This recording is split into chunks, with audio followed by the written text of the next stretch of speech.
कि अब देखेंगे हम जॉइंट डिसऑर्डर्स के बारे में। सबसे पहले एनाटॉमी ऑफ जॉइंट देखेगा। उसमें 3 चीज़ें आती है, articular cartilage, capsule and synovium which is filled with synovial fluid. ये हमारा जॉइंट, ये बोन है, यहाँ बोन के एंड में प्रेजेंट होता है ये articular cartilage which acts as a shock absorber, जो स्मूथ मूवमेंट प्रोवाइड करता है। और ये है सबसे बाहर होती है कैप्सूल, इसके अंदर होता है साइनोवियल मेम्ब्रेन, और ये it is filled with synovial fluid. अब पहला जॉइंट डिसऑर्डर हुआ osteoarthritis. It is a degenerative disorder characterized by progressive destruction of articular cartilage. कि ऑस्टियोआर्थराइटिस में जो आर्टिकुलर कार्टिलेज होता है उसका प्रोग्रेसिव डिस्ट्रक्शन होता है। It is the most common joint disease, degenerative disease of the cartilage. इसमें कार्टिलेज डिस्ट्रॉय होता है तो बोन क्या करेंगे, बोन के जो एंड्स होता है दे रब अगेंस्ट ईच अदर, तो इसकी वजह से pain on active and passive movement, दोनों मूवमेंट में पेन होता है। तो पेन होता है on active movement as well as passive movement. ये स्पेसिफिक है फॉर ऑस्टियोआर्थराइटिस क्योंकि इसमें कार्टिलेज डिस्ट्रॉय हो रहा है। अब इसकी पैथोलॉजी, तो मोस्ट कॉमन रिस्क फैक्टर वो है एज। अब इनिशियली कॉन्ड्रोसाइट इंजरी होगी, कॉन्ड्रोसाइट वही हमारा कार्टिलेज फॉर्म करता है। कॉन्ड्रोसाइट इंजरी होगी, उसका प्रोलिफरेशन होगा, और ये कॉन्ड्रोसाइट इंजरी की वजह से रिलीज होगा ये सारे factors, proteoglycan, collagenase, protease, all they will cause bone remodelling, increasing water content leading to softening of the bone. ये हो गया। उसके बाद रिपीटेटिव इंजरी अगर होगी, then chronic inflammation in the synovium, chondrocyte damage, fragmentation of cartilage, ultimately exposure of the subchondral bone. ये जो सबकॉन्ड्रल bone होगा उसका एक्सपोजर होगा। अब बोन एक तो डिस्ट्रॉय हो रहा है या फिर सबकॉन्ड्रल बोन वो एक्सपोज हो रहा है, तो उसके आगे एक न्यू सबकॉन्ड्रल बोन फॉर्मेशन होगा जिसे कहते हैं subchondral sclerosis. New bone formation होगा जिसे कहते हैं सबकॉन्ड्रल स्क्लेरोसिस। साथ में subchondral cyst and osteophytes. Osteophytes मतलब स्मॉल ऐसे ग्रेन्यूल्स के फॉर्म में बोन्स फॉर्म होंगे, जिसे कहते हैं ऑस्टियोफाइट्स। तो ये सारी फाइंडिंग्स स्पेसिफिक है for osteoarthritis. Exposure of the subchondral bone, subchondral sclerosis, subchondral cyst and osteophytes. उसके बाद इसकी टाइप्स, तो प्राइमरी ऑस्टियोआर्थराइटिस होता है, सेकेंडरी। प्राइमरी वही मोस्ट कॉमन है, कॉजेज इडियोपैथिक। इसमें 2 टाइप होता है, लोकलाइज्ड एंड जनरलाइज्ड। लोकलाइज्ड में एक ही जॉइंट इन्वॉल्व होता है, most commonly it is knee and hand and hip spine, but most common is knee. Generalized में more than 3 joints are affected, most common is distal interphalangeal joint, ये DIP. Rheumatoid arthritis में DIP it is spared, लेकिन osteoarthritis में DIP is involve. Clear. Secondary osteoarthritis is cause है trauma, mechanical stress, overweight, avian developmental anomalies, ये सारे secondary osteoarthritis के cause. उसके बाद डिफॉर्मिटीज इन ऑस्टियोआर्थराइटिस। तो पहले तो जॉइंट्स इन्वॉल्व, तो प्राइमरी ऑस्टियोआर्थराइटिस में जॉइंट्स जो मोस्टली इन्वॉल्व होते हैं वो होते हैं हैंड में DIP and PIP, mostly DIP. जो स्पेयर्ड कौन से होता है, wrist, elbow and metacarpophalangeal joint. The wrist, metacarpophalangeal joint they are involve in rheumatoid arthritis but they are spared in osteoarthritis. Clear. DIP, PIP ये involve होते हैं osteoarthritis. नी, hip, ankle जो है वो भी स्पेयर्ड होता है एंड स्पाइन भी इन्वॉल्व होता है, तो ये जॉइंट्स इन्वॉल्व। अब हैंड में एक तो इन्फ्लेमेशन अराउंड द जॉइंट्स होगा, okay, inflammation around the joints, तो इसे नोड्स कहते हैं। अगर पीआईपी में कि प्रॉक्सिमल इंटरफेरेंजियल जॉइंट में नोड होगा उसे कहते हैं बॉशार्ड्स नोड। डीआईपी में जॉइंट होगा, सॉरी नोड होगा, उसे कहते हैं हेबरडेंस नोड। ये Bouchard node and Heberden node. Clear. H D B P ये याद रखना है। नी में जेनु वेरस देखने को मिलता है, ओके, ये भी याद रखना है। नी में जेनु वेरस देखने को मिलता है, वेलगस नहीं, वेरस, क्योंकि मीडियल साइड का जो कार्टिलेज होता है वो ज़्यादा डिस्ट्रॉय होता है, तो उसके कॉम्पनसेशन में लेटरल साइड वाला कार्टिलेज वो ज़्यादा फॉर्म होता है ना, इसलिए नी जो है वो बाहर की तरफ मूव हो जाता है, जेनु वेरस। और इसमें एसिमेट्रिकल इन्वॉल्वमेंट होता है ऑफ जॉइंट, तो ये नी की deformity. Clinical features, pain during active and passive movement, जो मैंने बता दिया था। पेन डिक्रीजेस ऑन रेस्ट, लेकिन पेन होता है during active and passive movements. अगर कोई एक्स्ट्रा आर्टिकुलर डिसीज होगी उसमें पेन होगा ओनली ड्यूरिंग एक्टिव मूवमेंट, क्योंकि पैसिव मूवमेंट में कोई भी पेन नहीं होगा। रिडक्शन या decrease in movement leading to wasting of muscles and most common muscle involve is quadriceps. फिर क्रेपिटेशंस, ये सारे क्लिनिकल फीचर्स होते हैं। एक तो ये पेन याद रखना है और ये लो मूवमेंट, वास्टिंग ऑफ मसल्स। फिर रेडियोलॉजिकल फीचर, एक तो सबसे पहला अर्लीस्ट फाइंडिंग होगी डिक्रीज इन जॉइंट स्पेस, कि जो जॉइंट स्पेस होती है वो डिक्रीज हो जाएगी, तो डिक्रीज इन जॉइंट स्पेस ये अर्लीस्ट फाइंडिंग है due to articular cartilage destruction. फिर बोन डेंसिटी वो इंक्रीज होगी due to sclerosis, subchondral sclerosis. फिर subchondral necrotic cyst and osteophytes. Osteophytes they are regeneration of bone around the necrotic cyst, के granules के form में bones होंगे, उसे कहते हैं osteophytes. Break off and form loose bodies, okay, they form loose bodies. तो ये सारी कैरेक्टरिस्टिक फाइंडिंग्स हैं। Low joint space, subchondral sclerosis, subchondral cyst, osteophytes, loose bodies. And most common cause of loose bodies in LLE it is osteophytes. Treatment, तो initially conservative management देंगे, like physiotherapy, strengthening के vastus medialis strengthening, walking with supports, crutches, braces provide करेंगे। NSAIDs, इसमें acetaminophen which is the safest, कि acetaminophen ये main drug है। फिर COX inhibitors, cartilage protectors like glucosamine, chondroitin sulphate, कि glucosamine and chondroitin sulphate. फिर लुब्रिकेशंस like injection हाइलुरोनिडेस, तो ये मेडिकल मैनेजमेंट होगी। ये एनसेड याद रखना है, ये cartilage protector, glucosamine, chondroitin sulphate and ये लुब्रिकेशन इंजेक्शन हाइलुरोनिडेस।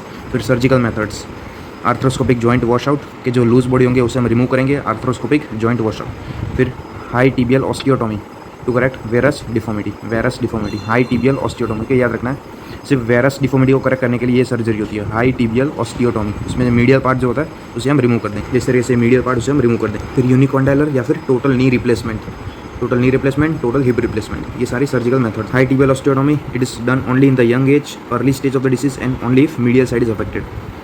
इन केसेस में हम हाई टिबियल ऑस्टियोटोमी कर सकते हैं। इसमें to remove excess weight falling on the medial joint line to correct genu varum बस, and the gap is filled with bone block and protected with plates.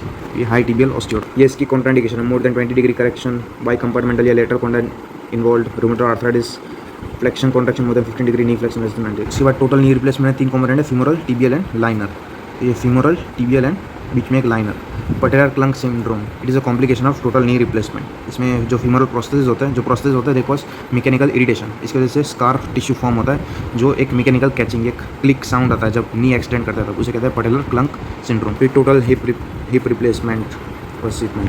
उसके बाद rheumatoid arthritis is a multi system inflammatory disorder which primarily affects joints. तो ये एक multi system inflammatory disorder है, बहुत सारे systems involve होता है, लेकिन मोस्टली ये जॉइंट्स को अफेक्ट करता है।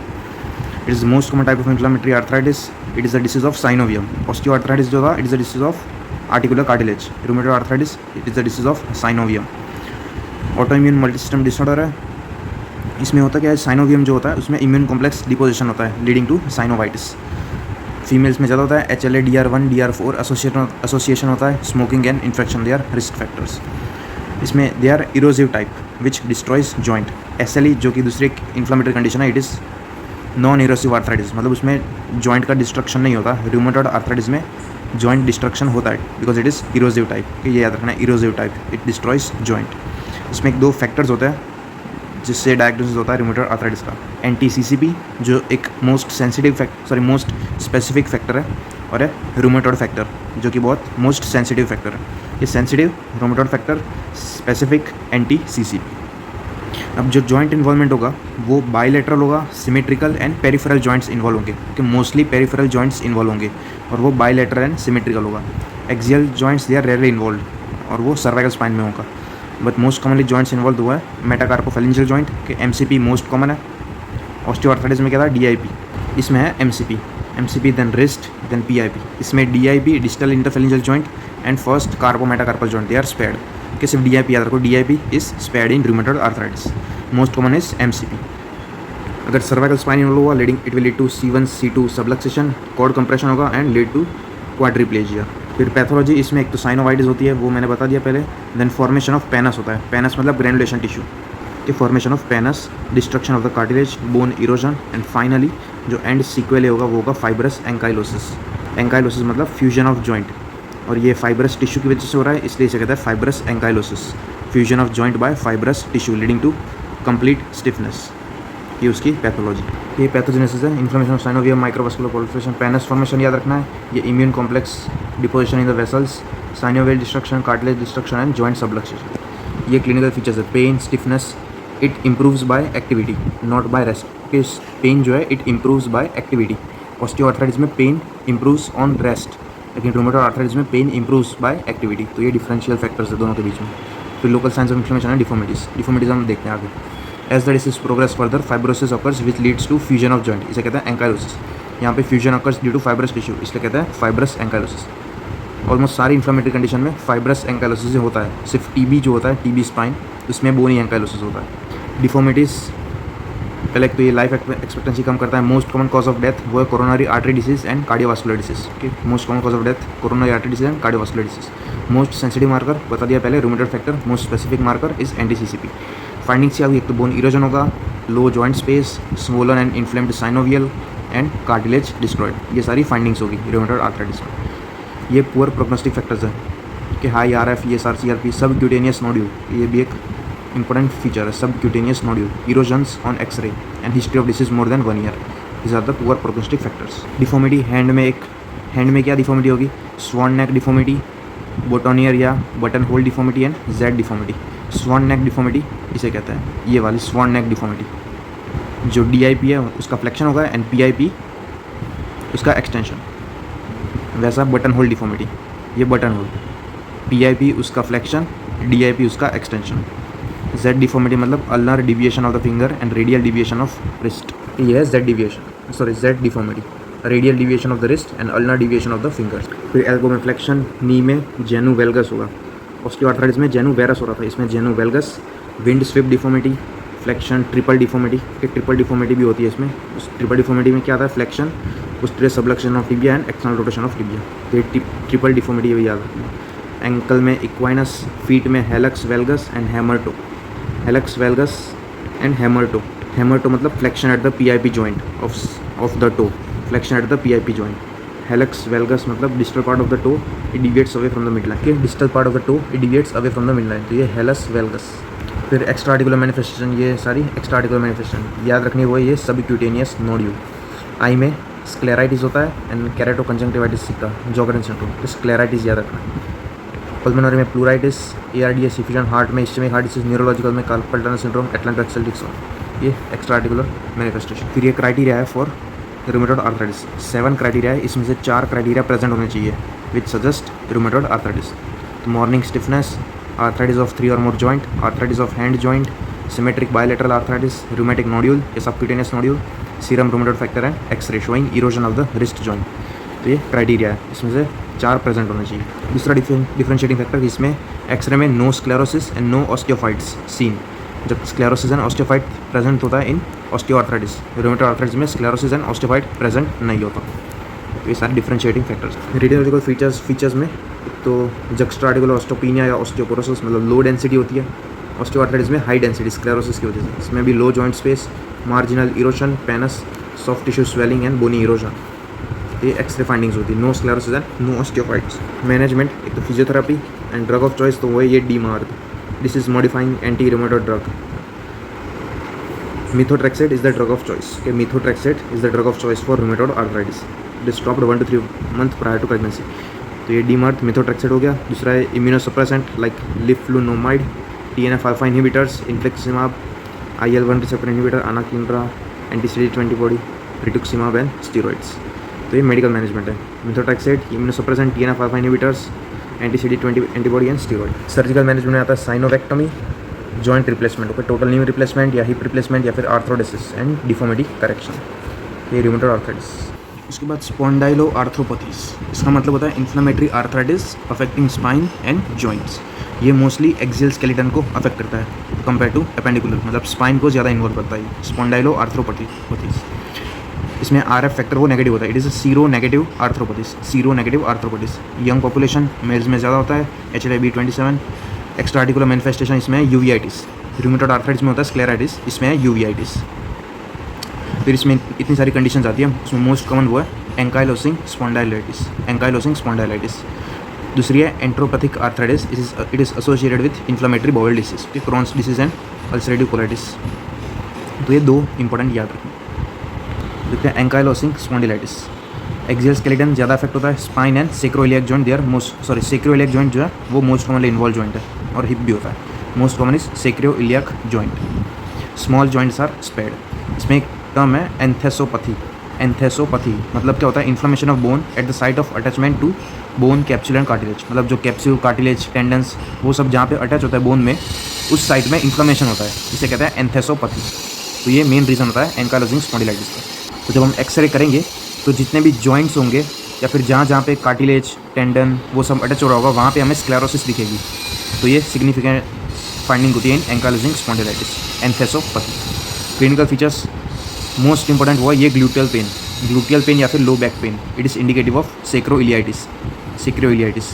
फिर uveitis, early morning stiffness which improves on activity. तो ये उसकी क्लिनिकल फाइंडिंग्स हैं, याद रखना ये gluteal pain indicative of sacroiliitis. फिर डायग्नोस्टिक क्राइटेरिया, तो जो एसेंशियल क्राइटेरिया है वो है सेक्रोइलियाइटिस, कि सेक्रोइलियाइटिस वो एक एसेंशियल क्राइटेरिया है, और सेक्रोइलियाइटिस जो है it is the earliest change picked on MRI। सेक्रो इलियाटिस। फिर सपोर्टिव क्राइटेरिया में 3 चीज़ें आती है, decrease lumbar spine movement, decrease chest expansion and inflammatory back pain. तो ये 3 चीज़ें आती है सपोर्टिव क्राइटेरिया में। एसेंशियल में आती है सेक्रो इलियाटिस, उसमें से जो इलियाक एरिया होता है वो ज़्यादा अफेक्ट होता है, picked on MRI। Pathogenesis enthesitis होता है, मतलब inflammation of the enthesis which is site of attachment of ligament या टेंडन। वहाँ पे इन्फ्लेमेशन हुआ leading to erosion and destruction of that part, ultimately calcification and bone formation होगा which will cause restriction of movement. ये उसकी pathogenesis एंथेसाइटिस starting point होता है। फिर रेडियोलॉजिकल फाइंडिंग्स, तो पहला blurring and haziness of the sacroiliac joint, कि जो सेक्रोइलियक जॉइंट होता है यहाँ पे उसका ब्लरिंग हेजीनेस होगी। फिर जक्स्ट्रा आर्टिकुलर स्क्लेरोसिस, मतलब जो जॉइंट्स के आसपास वाला एरिया होता है वहाँ पे स्क्लेरोसिस होगा तो वो हमें ज़्यादा वाइट दिखेगा, जैसे कि ये एरिया है ये ज़्यादा वाइट दिख रहा है हमें, यहाँ पे जक्स्ट्रा आर्टिकुलर स्क्लेरोसिस, ये एक्सरे फाइंडिंग होगी। फिर दूसरी एक फाइंडिंग, स्पाइन में होता क्या है, स्पाइन नॉर्मली हमारी कर्व होती है, लेकिन इसमें होता क्या है, जो जॉइंट्स है यहाँ पे वहाँ पे स्क्लेरोसिस होता है, बोन फॉर्मेशन होता है, स्मॉल बोनी प्रोट्रूबेंस फॉर्म होते हैं, इसे कहते हैं ब्रिजिंग सिंडेस्मोफाइट्स। ब्रिजिंग सिंडेस्मोफाइट्स, इसकी वजह से क्या होता है, ये जो स्पाइन का जो कर्वेचर होता है वो लॉस्ट हो जाता है और स्पाइन एकदम स्ट्रेट हो जाता है, तो इसलिए इसे कहते हैं bamboo spine. Squaring of vertebra होता है, इसे कहते हैं बैम्बू स्पाइन। कि इन्फ्लेमेशन ऑफ जॉइंट्स होगा which will lead to fusion of the bones, इसे कहते हैं bamboo spine. This is the image of bamboo spine. फिर दूसरी फाइंडिंग्स लाइक ये है ट्रॉली ट्रैक साइन, ये ट्रॉली ट्रैक साइन, फिर ये dagger sign which is calcification of interspinous ligament. फिर शाइनी कॉर्नर साइन, इसमें corners of the vertebra they appear shinier due to sclerosis. Clinical test, एक तो decrease chest movement and decrease lumbar spine movement, ये 2 findings होगी। Normally जब patient forward bend करता है तो लंबर स्पाइन जो है वो उसकी लेंथनिंग होती है मोर देन 5 सेंटीमीटर, लेकिन एंकाइलोसिंग स्पॉन्डिलाइटिस में ये लेंथनिंग नहीं होती। मैनेजमेंट में एक्सरसाइज, फिजियोथेरेपी, स्विमिंग के NSAIDs and steroids for pain reduction and surgery for to correct the deformities, ये उसकी ट्रीटमेंट है एंकाइलोसिंग स्पॉन्डिलाइटिस।